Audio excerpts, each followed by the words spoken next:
Hi friends, welcome to अंतिम प्रयास cues group. Friends, अगर आप बिहार दरोगा, BPSC, SSC GD, railway, Indian army, navy तथा एयरफोर्स की तैयारी करना चाहते हैं तो हमारे डेली क्यूज से जुड़कर आप अपनी तैयारी को और बेहतर कर सकते हैं। हमारे आज के टेस्ट का जो विषय है वह है आधुनिक भारतीय इतिहास और जीव विज्ञान एवं इसके अतिरिक्त कुछ प्रश्न गणित और रीजनिंग के भी आज के टेस्ट में शामिल किए गए हैं। आइए देखते हैं आज के टेस्ट का फर्स्ट क्वेश्चन है, निम्नलिखित में से किसे भारतीय अशांति का जनक के रूप में जाना जाता है? निम्नलिखित में से किसे भारतीय अशांति के जनक के रूप में जाना जाता है?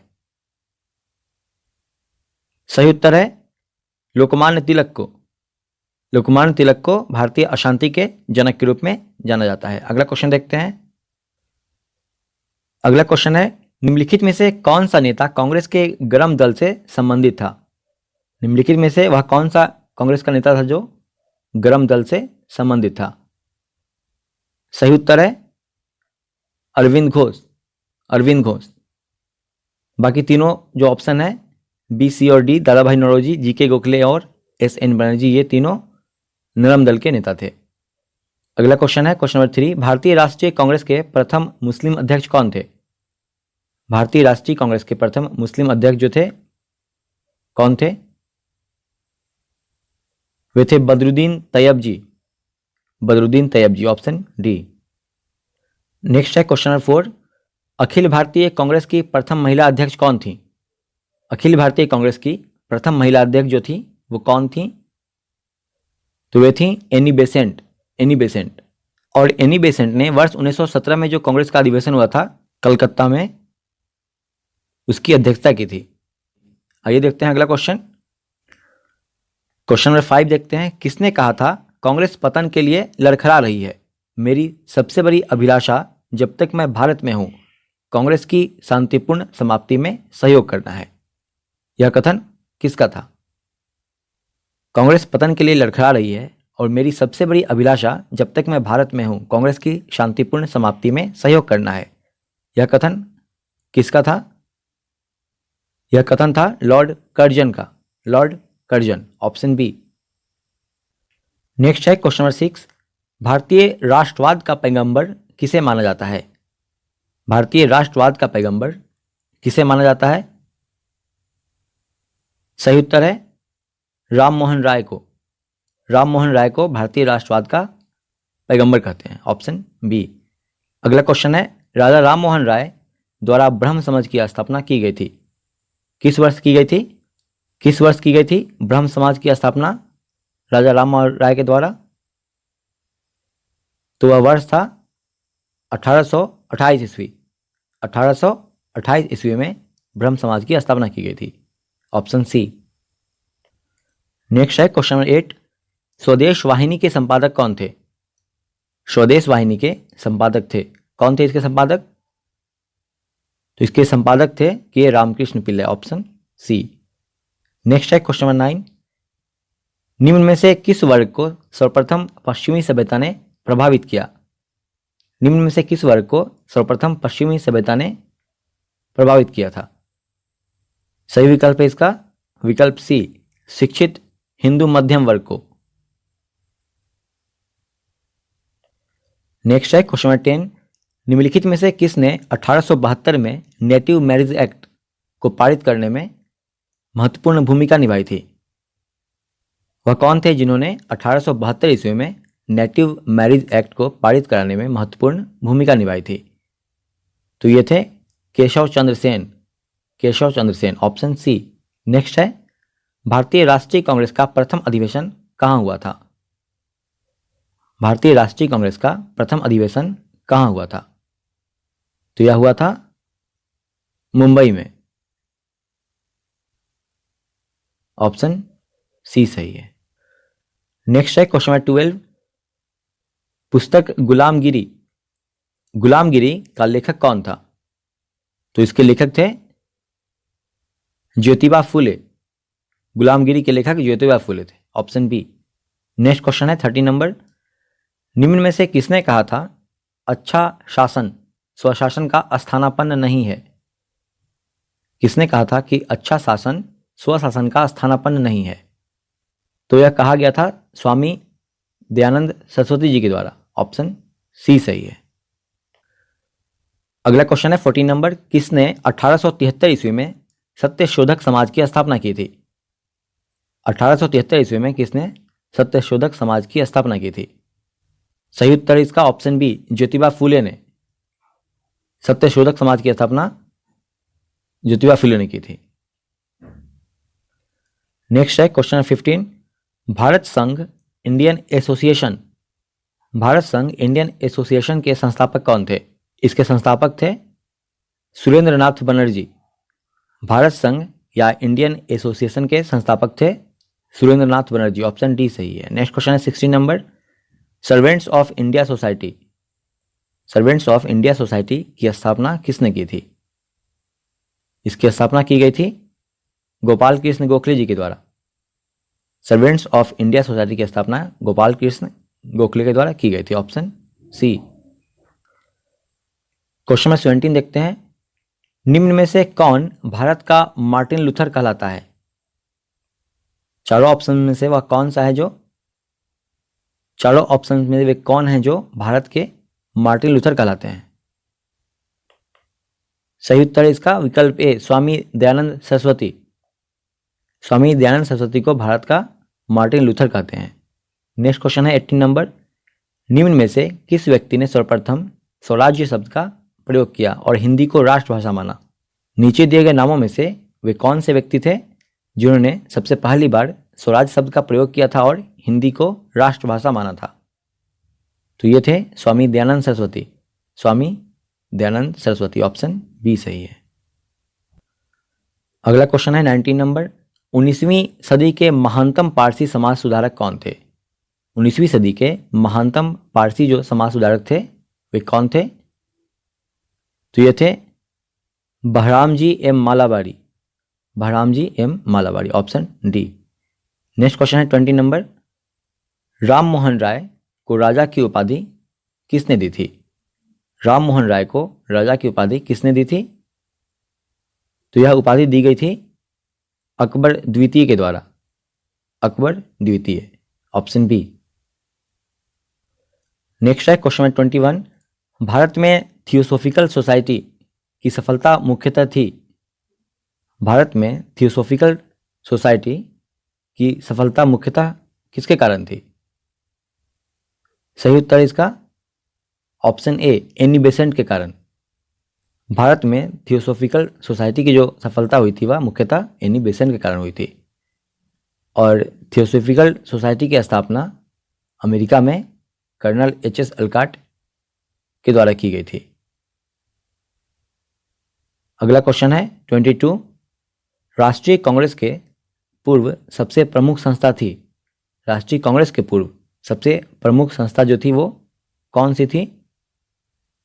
तो वह थी Indian association of Kolkata, Indian association of Calcutta. Option D सही है। अगला क्वेश्चन देखते हैं 23, भारतीय राष्ट्रीय कांग्रेस के 1924 के अधिवेशन में महात्मा गांधी द्वारा एकमात्र बार अध्यक्षता की गई, यह अधिवेशन कहाँ हुआ था? भारतीय राष्ट्रीय कांग्रेस के 1924 के अधिवेशन में महात्मा गांधी के द्वारा एकमात्र बार अध्यक्षता की गई और यह अधिवेशन कहाँ हुआ था? यह अधिवेशन हुआ था बेलगांव में, बेलगांव में हुआ था। Option C. नेक्स्ट क्वेश्चन है 24, भारतीय राष्ट्रीय आंदोलन ग्रामपंथियों के प्रभाव में आया था, कब आया था? भारतीय राष्ट्रीय आंदोलन ग्रामपंथियों के प्रभाव में कब आया था? तो यह आया था 1906 ईस्वी के बाद, 1906 के बाद। ऑप्शन ए सही है। अगला क्वेश्चन है 25, मुजफ्फरपुर में किंग्सफोर्ड की हत्या का प्रयास कब किया गया था? मुजफ्फरपुर में किंगफोर्ड की हत्या का प्रयास कब किया गया? तो यह किया गया था वर्ष 1908 ईस्वी में, वर्ष 1908 ईस्वी में। ऑप्शन ए सही है। नेक्स्ट क्वेश्चन है 26, बाल गंगाधर तिलक को लोकमान्य विशेषण कब दिया गया था? बाल गंगाधर तिलक को लोकमान्य का विशेषण कब दिया गया था? सही उत्तर है विकल्प बी, क्रांतिकारी आंदोलन के समय। अगला क्वेश्चन है 27, वर्ष 1938 के भारतीय राष्ट्रीय कांग्रेस के हरिपुरा अधिवेशन की अध्यक्षता की थी? किसने की थी इसकी अध्यक्षता वर्ष 1938 में? इसकी अध्यक्षता की गई थी सुभाष चंद्र बोस के द्वारा। ऑप्शन डी सही है। नेक्स्ट है क्वेश्चन 28। जन गण मन पहली बार किस अवसर पर गाया गया था? जन गण मन पहली बार किस अवसर पर गाया गया था? यह गाया गया था पहली बार भारतीय राष्ट्रीय कांग्रेस के अधिवेशन 1911 ईस्वी में। भारतीय राष्ट्रीय कांग्रेस के अधिवेशन 1911 ईस्वी में पहली बार जन गण मन को गाया गया था। ऑप्शन सी सही है। अगला क्वेश्चन है 29। कांग्रेस की प्रथम भारतीय महिला अध्यक्ष कौन थी? कांग्रेस की प्रथम भारतीय महिला अध्यक्ष। इससे पहले हम लोगों ने देखा था ऊपर कि कांग्रेस की प्रथम महिला अध्यक्ष थी एनी बेसेंट, लेकिन यहाँ क्वेश्चन पूछ रहा है कि कांग्रेस की प्रथम भारतीय महिला अध्यक्ष कौन थी? तो ये थी सरोजिनी नायडू। सरोजिनी नायडू। और सरोजिनी नायडू ने कांग्रेस के 41वें अधिवेशन में, जो कि कानपुर में हुआ था वर्ष 1925 ईस्वी में, इसकी अध्यक्षता की थी। अगला क्वेश्चन देखते हैं। क्वेश्चन नंबर 30 है 1885 में इंडियन नेशनल कांग्रेस का अध्यक्ष कौन था? 1885 ईस्वी में इंडियन नेशनल कांग्रेस के अध्यक्ष कौन था? सही उत्तर है विकल्प सी, WC बनर्जी। 1885 में जब इंडियन नेशनल कांग्रेस की स्थापना हुई थी उस समय इसके अध्यक्ष बने थे WC Banerjee, Umesh Chandra Banerjee. Option C सही है। अगला क्वेश्चन है 31। निम्नलिखित में से किसने मित्र मेला संघ को शुरू किया था? किसने मित्र मेला संघ को शुरू किया था? तो यह शुरू किया गया था विनायक दामोदर सावरकर के द्वारा। VD सावरकर के द्वारा यह शुरू किया गया था Mitra Mela Sangh. Option b. Next है क्वेश्चन नंबर 32। शारदा एक्ट संबंधित था, यह किससे संबंधित था? शारदा एक्ट, तो यह संबंधित था बाल विवाह प्रतिबंध से। बाल विवाह प्रतिबंध से संबंधित था शारदा एक्ट। ऑप्शन ए सही है। अगला क्वेश्चन देखते हैं 33। महाराष्ट्र के किस सुधारक को लोक हितवादी कहा जाता था? महाराष्ट्र के किस सुधारक को लोक हितवादी कहा जाता था? तो लोक हितवादी कहा जाता था गोपाल हरि देशमुख को। गोपाल हरि देशमुख को लोक हितवादी के नाम से जाना जाता था। ऑप्शन डी सही है। नेक्स्ट है क्वेश्चन 34। ब्रह्म समाज का सिद्धांत आधारित है। ब्रह्म समाज का जो सिद्धांत है वह किस पे आधारित है? तो यह आधारित है एक देववाद पर। एक देववाद पर। ऑप्शन सी सही है। अगला क्वेश्चन 35। किस वर्ष स्वामी विवेकानंद ने विश्व धर्म संसद में भाग लिया था? स्वामी विवेकानंद जी ने किस वर्ष विश्व धर्म संसद में भाग लिया था? तो वह वर्ष था 1893 ईस्वी। 1893। ऑप्शन ए सही है। और यह विश्व धर्म संसद कहाँ पे हुआ था? यह शिकागो में हुआ था। अगला क्वेश्चन है 36। गदर पत्र का प्रथम अंक निम्नलिखित में से किस भाषा में प्रकाशित हुआ था? गदर पत्र का प्रथम अंक किस भाषा में प्रकाशित हुआ था? तो यह प्रकाशित हुआ था प्रथम अंक उर्दू भाषा में। उर्दू भाषा में। Option A. आइए देखते हैं अगला क्वेश्चन 37। निम्नलिखित में से भारतीय राष्ट्रीय कांग्रेस के किस अधिवेशन में बाल गंगाधर तिलक ने अभिव्यक्त किया था कि स्वराज्य मेरा जन्मसिद्ध अधिकार है और मैं उसे लेकर रहूंगा? कांग्रेस के किस अधिवेशन में बाल गंगाधर तिलक ने कहा था कि स्वराज्य मेरा जन्मसिद्ध अधिकार है, मैं उसे लेकर रहूंगा? सही उत्तर है लखनऊ अधिवेशन में। लखनऊ अधिवेशन जो कि हुआ था वर्ष 1916 ईस्वी में। इसी अधिवेशन में बाल गंगाधर तिलक ने यह अभिव्यक्ति दी थी। अगला क्वेश्चन देखते हैं। अगला क्वेश्चन है 38। अध्यक्षीय संबोधन के समय जिस कांग्रेस अध्यक्ष ने हिंदी भाषा के लिए रोमन लिपि लागू करने की वकालत की थी वे कौन थे?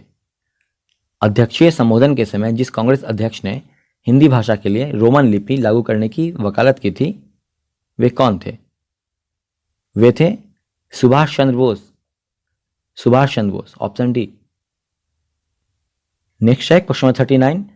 नील आंदोलन का जमकर समर्थन करने वाले हिंदू पेट्रियोट के संपादक कौन थे? नील आंदोलन का जमकर समर्थन करने वाले हिंदू पेट्रियोट के संपादक कौन थे? इसके संपादक थे हरीश चंद्र मुखर्जी। हिंदू पेट्रियोट के संपादक हरीश चंद्र मुखर्जी थे। ऑप्शन बी सही है। नेक्स्ट क्वेश्चन है 40।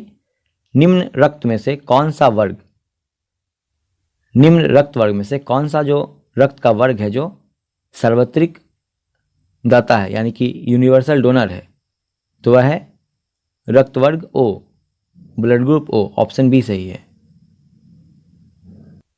अगला क्वेश्चन है 41। मनुष्य का औसत रक्तचाप होता है, मनुष्य का औसत रक्तचाप कितना होता है? सही ऑप्शन है ऑप्शन डी 120।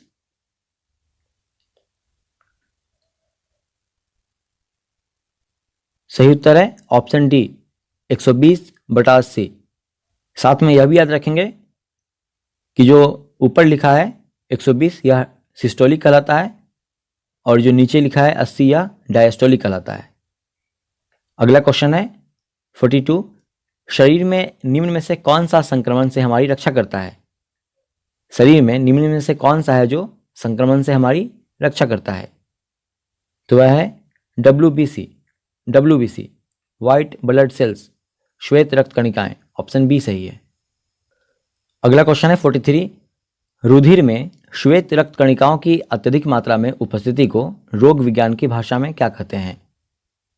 रुधिर में श्वेत रक्त कणिकाओं की अत्यधिक मात्रा में उपस्थिति को रोग विज्ञान की भाषा में क्या कहते हैं? तो इसे कहते हैं ल्यूकेमिया, ल्यूकेमिया कहते हैं। नेक्स्ट है क्वेश्चन 44। शरीर में हीमोग्लोबिन का कार्य है, शरीर में हीमोग्लोबिन का क्या कार्य है? इसका कार्य है ऑक्सीजन का परिवहन करना। हीमोग्लोबिन का कार्य है ऑक्सीजन का परिवहन। ऑप्शन ए सही है। अगला क्वेश्चन है 45। किस शारीरिक प्रक्रम से थ्रोम्बिन का संबंध है? कौन सा वह शारीरिक प्रक्रम है जिससे थ्रोम्बिन का संबंध है? तो यह संबंधित है रक्त के जमाव से, रक्त के जमाव से। ऑप्शन बी सही है। नेक्स्ट है क्वेश्चन 46। प्रतिरक्षा यानी कि असंक्रमयता, प्रतिरक्षा का सर्वाधिक संबंध किससे है? तो इसका संबंध है लिम्फोसाइट से, लिम्फोसाइट से। ऑप्शन ए सही है।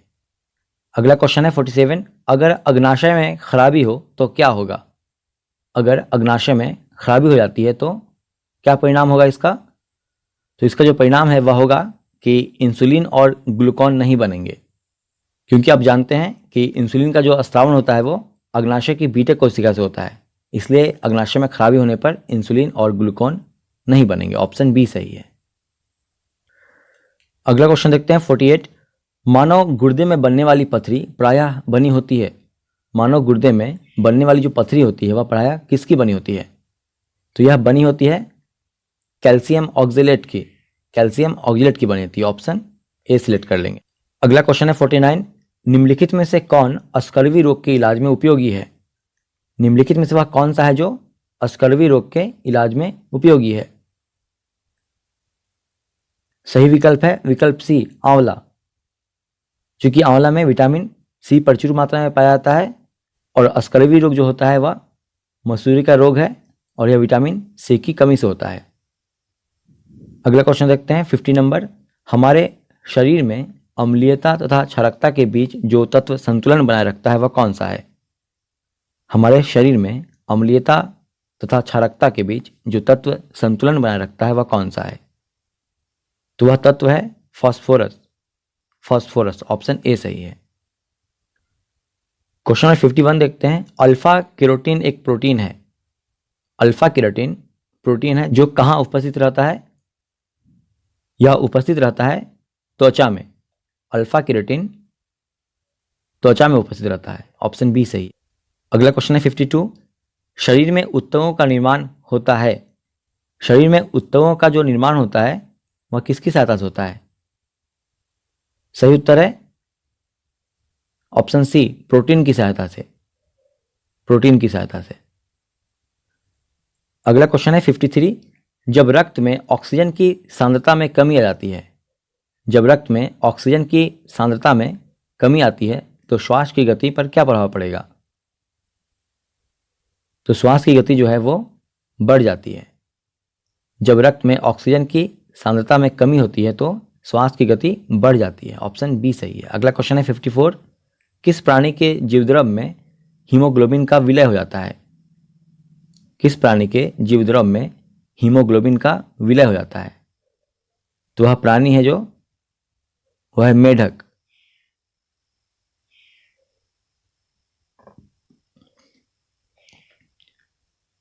तो वह प्राणी है केचुआ। ऑप्शन डी सही है। नेक्स्ट क्वेश्चन देखते हैं 55। निम्नलिखित में से किसके द्वारा शरीर का तापक्रम नियंत्रित होता है? निम्नलिखित में से किसके द्वारा शरीर का तापक्रम नियंत्रित होता है? सही उत्तर है इसका ऑप्शन ए, हाइपोथैलेमस के द्वारा। हाइपोथैलेमस के द्वारा शरीर का तापक्रम नियंत्रित होता है।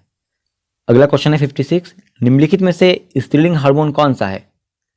निम्नलिखित में से स्त्रीलिंग हार्मोन कौन सा है? सही उत्तर है इसका ऑप्शन सी, एस्ट्रॉन। आगे के जो प्रश्न हैं, प्रश्न संख्या 57 से 70 तक, उनमें गणित और रीजनिंग के प्रश्न हैं और उन प्रश्नों को हमने अपने व्हाट्सएप ग्रुप में हल कर लिया है। आइए अब आज का रिजल्ट देख लेते हैं। हमारा जो आज का टेस्ट था वो कुल 70 मार्क्स का था, जिसमें नेहा कुमारी और शंकर सुमन ने कुल 70 प्रश्न अटेम्प्ट किए, जिनमें उनके 67 प्रश्न सही हुए हैं, और रजन खान ने कुल 69 प्रश्न अटेम्प्ट किए, जिनमें उनके 67 प्रश्न सही हुए हैं। अभय चौधरी, आशीष कुमार, पंचरत्न भारती और शहबाज आलम ने कुल 70 प्रश्न अटेम्प्ट किए, जिनमें उनके 66 प्रश्न सही हुए हैं। अभिमन्यु कुमार, प्रिंस कुमार मालाकार और रोहित कुमार ने कुल 70 प्रश्न अटेम्प्ट किए, जिनमें उनके 65 प्रश्न सही हुए हैं। और भी हमारे ग्रुप के जो साथी हैं वे लगातार मेहनत कर रहे हैं और उनके मार्क्स भी लगातार इंप्रूव हो रहे हैं।